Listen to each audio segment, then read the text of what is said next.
ओम श्री साईनाथाय नमः। ओम श्री साईनाथाय नमः। ओम श्री साईनाथाय नमः। सभी साईं भक्तों को नमस्कार। साथियों, कथा चल रही है मामा मामी के पास रहने वाली लड़की कृष्णा की। मामा मामी ने घर से बाहर निकाल दिया। अब वो गांव से बाहर एक पत्थर पर जंगल में बैठी है। बाबा ने नए व्यापारी जो कपड़े के लिए का व्यापार करते हैं आके शिरडी में भी 2 दिन पहले ही बसे हैं। वो बाबा को उनकी पत्नी भोग लेकर गई। बाबा ने उनको काफ़ी उनकी पिछले भाग में कथा सुनाई थी। उनसे कहा कि जो तुम्हें पहली व्यक्ति मिले उसकी दिल से मदद करना, लेकिन उसे यह जाहिर मत करना कि मैंने तुम्हें ऐसा करने के लिए कहा है। अब वो पहुंची कृष्णा के पास। कृष्णा उन्हें मिली रास्ते में। वो समझ गई कि बाबा ने उसकी स्टोरी सुनी पूरी की पूरी। वो समझ गई कि बाबा ने इसी की मदद के लिए कहा है। वो उसे अपने साथ घर ले गई। घर ले जाकर उसे घर में रखा और कपड़े का काम था, रंगाई वगैरह का काम रहता था। उसको अपने ही काम में, रंगाई वगैरह के काम में लगा दिया। उनका बेटा था जो कि उससे काफ़ी प्रभावित हुआ और उसे उस लड़की से प्यार हो गया। उसका ध्यान काम धंधे में ना लग के उसी की तरफ लगा रहता। यहाँ तक कि उसने बही खाते में हिसाब लिख रहा था। हिसाब लिखते लिखते बही खाते में उसकी लड़की कृष्णा की फोटो बना मारी। बाबा से कुछ भी छुपा हुआ नहीं था। बाबा सब बैठे हुए देख रहे थे।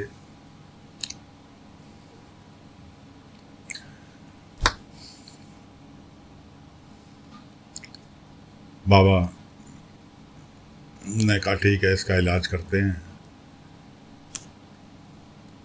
बाबा के पास पति पत्नी दोनों, कपड़े के व्यापारी जो थे, पति पत्नी दोनों आए, जैसे कि रोजाना मिलने के लिए आते हैं कि साईं आपकी कृपा से सब काम ठीक चल रहा है और जो लड़की को आपने सहायता के लिए कहा था उसको काम से लगा भी दिया। बाबा ने कहा वो तो सब ठीक है, लेकिन तुम्हारा व्यापार अच्छा चल रहा है, लड़का समझदार है, लेकिन एक बार को बही खाते की जांच कर लेना आपने, जो कि तुम जिम्मेवार व्यक्ति हो। बेटा भले ही तुम्हारा कितना काबिल सही, लेकिन बही खाते की अपने जांच कर लेना। बाबा के कहे अनुसार वो गए अपने कारखाने में, बही खाते की जांच करने बैठे। जांच में तो कुछ नहीं मिला, लेकिन उसका खाते के अंदर लड़की का फोटो बना, हाथ से बनाया हुआ फोटो मिल गया। लड़के को लेकर घर पर आ गए कि ये सब क्या है। कायदे से उसकी क्लास लगाई तो समझ तो गए कि हाँ, लड़के का रुझान लड़की की तरफ है। खैर, लड़की को भी बुलाया कृष्णा को काम करते थे कि यहाँ कि तुझे सब पता है। कि जी मुझे क्या पता है क्या कर रहे हैं, कि अपने बही खाते में। खैर, माँ बाप कृष्णा के साथ उस लड़के की शादी के लिए राजी हो गए। कृष्णा कहने लगी कि मैं अपनी आजी को बताकर आती हूँ। वो गई आजी को बताने के लिए। आजी बैठी थी मारुति मंदिर में। वो कहने लगी भगवान का आशीर्वाद ले ले, तेरा बहुत अच्छे घर में रिश्ता हो गया।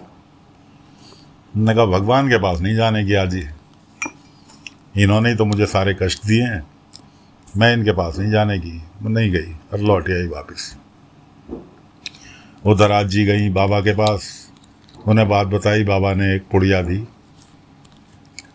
वो दी कि लो इसको अपने बक्से के अंदर रख लेना जिसमें तुम जेवर कपड़े रखती हो।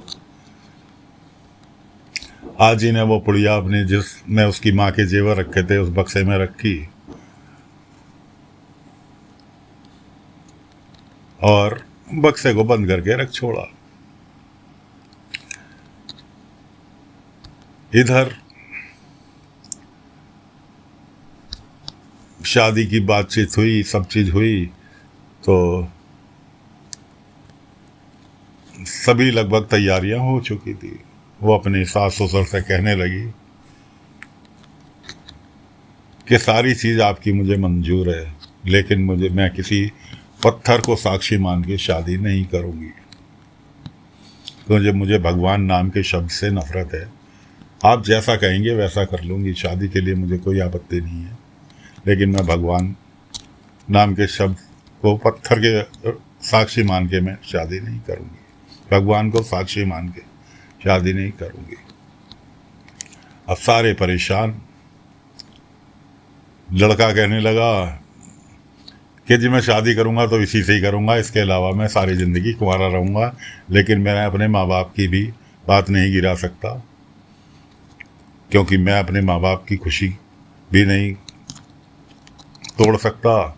इसलिए दोनों लड़की लड़के में ये हो गया कि भाई तुम अपने माँ बाप की नहीं करने दोगे और मैं पत्थर के भगवान को साक्षी मान के शादी नहीं करूँगी, इसलिए मैं चली।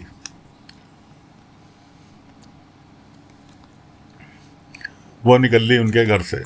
इधर उसके मामा को गमन के इल्ज़ाम में कार्यालय से पुलिस पकड़ के ले गई, उसे थाने में बंद कर दिया।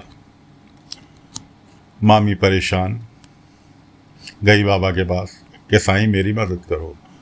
बाबा ने कहा मैं तुम्हारी मदद नहीं करने का भाई, तुम्हारी मदद कोई और ही करेगा। वो मन ही मन कहने लगी ढोंगी कहीं का, और तू नहीं करेगा तो कोई नहीं करेगा क्या। बाबा तो सबके मन की बात सुन लेते थे। बाबा मुस्कुराए और बैठे रहे अपने द्वारका माई में। उधर रास्ते में उसकी आजी मिली। वो तो उनके यहाँ से तो कपड़े वालों के यहाँ से तो निकल ही चुकी थी कृष्णा कि भाई यहाँ तो रिश्ता होना ही नहीं, कि मैं भगवान को साक्षी मान के शादी नहीं करूँगी। उधर उसकी आजी वो जो जिसमें बक्से में जेवर के डिब्बे में ऊदी रखी थी, उन्होंने कहा चलो भाई मैं अपनी पोती की शादी हुई है, बाबा ने प्रसाद दिया था, ऊदी दी थी, वही उसको हवाले की। देखा तो उनके डिब्बा खोल के देखा तो ऊदी की जगह जेवर उसके डिब्बे में भरे हुए थे, जो कि डकैतों ने लूट लिए थे। वो जेवर वापस आ गए। इधर मामी जमानत करने के लिए पैसों से परेशान कि मामा की जमानत करा दें। तीनों जनी मिल गई शिरडी के चौक में। आजी जो थी वो अपनी नातिन को जेवर का बक्सा सौंप रही थी, इतने में मामी ने छीन लिया, और मामी से उसने कृष्णा ने छीन लिया कि मेरी माँ की निशानी है, लेकिन कोई बात नहीं, मैं मामा की जमानत करा दी। इधर कपड़े वालों का परिवार वो बाबा के पास गया। बाबा ने कहा सब्री रखो, सब व्यवस्थित हो जाएगा। गमन के इल्ज़ाम में कृष्णा का मामा थाने में बंद। अब ये अपने मामी को लेके पहुंचती है थाने, थानेदार से खुशामद करती है। थानेदार कहने लगा कोई बात नहीं, मैं इसको छोड़ तो दूंगा, लेकिन इसके ऊपर से बेगुनाही नहीं जाएगी, इस पे केस चलेगा और इसे अपनी बेगुनाही साबित करनी होगी। अभी थाने में खड़े हुए बात ही कर रहे थे कि इतने में एक आगंतुक आया।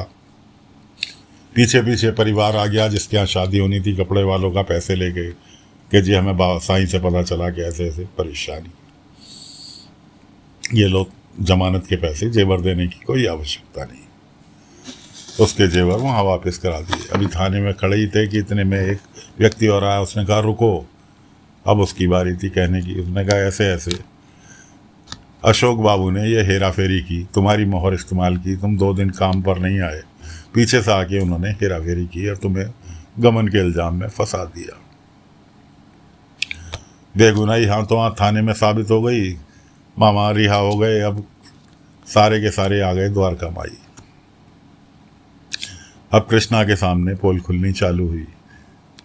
कपड़े वाले की पत्नी जो थी उन्होंने बताया कि साईं ने ही तुम्हारी मदद करने के लिए मुझे भेजा था, कि भगवान तो तुम्हारे साथ हर पल था। मामी ने माफ़ी मांगी कि जी मैं आज तक जो प्यार इसको नहीं दे पाई, मैं इसको वो प्यार देना चाहती हूँ। ये हमारे सामने इसके साथ बहुत गुनाह किया और हम लालच में अंधे हो गए थे। हम अपनी गलतियों का पश्चाताप करना चाहते। उधर पोल खुली बाबा ने कहा कि जिस अशोक से तेरी शादी के लिए तो खुश हो रही थी, अगर वो रिश्ता नहीं टूटता तो तेरा क्या हाल होता, तेरा क्या भविष्य होता। तो भगवान तो हर पल तेरे साथ था, किसी भी रूप में था, तेरी मदद की जा रही थी, लेकिन इंसान नहीं समझ पाता।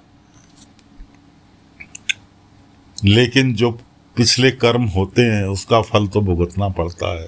हो सकता है पिछले जन्म में तूने कुछ कर्म किए हों जिसकी वजह से तुझे इतने दुख उठाने पड़े।